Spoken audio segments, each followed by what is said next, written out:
Hello, and thank you for joining us today here on the Tech It To Me web series. My name is Brad Davis.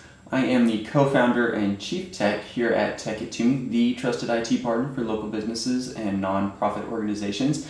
Today, I would really like to talk about strategy. And strategy both in the business sense and the technology sense in support of that strategy.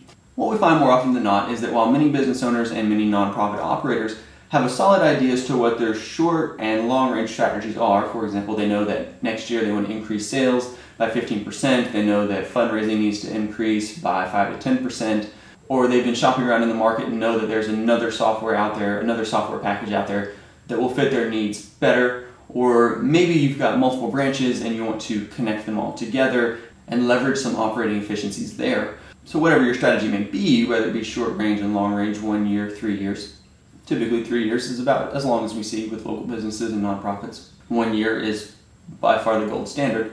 Really, we need to structure your technology around that strategy. We need to develop an IT strategy that will support your company's strategy, because the purpose of your technology is to work for you, not against you. So a great example of this is if you need to increase sales by 15% next year, do you need to bring on additional sales staff? Or do you simply need to make your sales staff more efficient? Do you need to make them more mobile? Do you need to make it to where they have access to the office while they're out in the field, while they're out generating customers? Would implementing a technology such as e-signatures make the sales process faster and in turn increase revenue?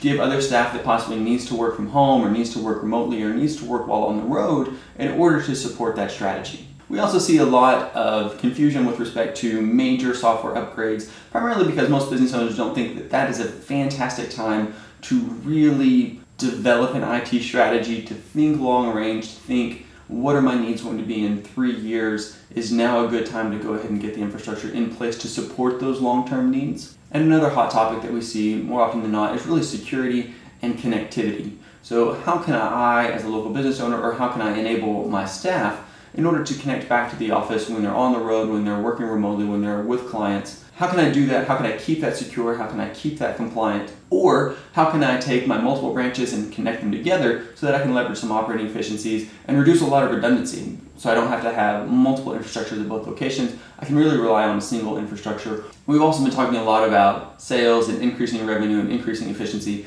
But another thing to think about is decreasing costs. So is there a technology that you're using that is actually costing you more than it should? Is it possible to, say, bring that in-house or to adjust how that is structured, right? Because there's two ways to increase the bottom line. You either increase revenue or you decrease costs. Either way, it's a good fit. So again, here at Tech It To Me, we would absolutely love to help you develop an IT strategy that supports your business needs, that supports your strategy, so that you have the tools in place to accomplish the goals that you've set. Thank you so much for joining us today. I hope this video has been very valuable to you. As always, we are only a call, click, or email away, so feel free to drop us a line. We'd absolutely love to help you develop a strategy that supports your business needs so that we can either increase revenue, decrease expenses, or maybe even a combination of both and get to where you want to be.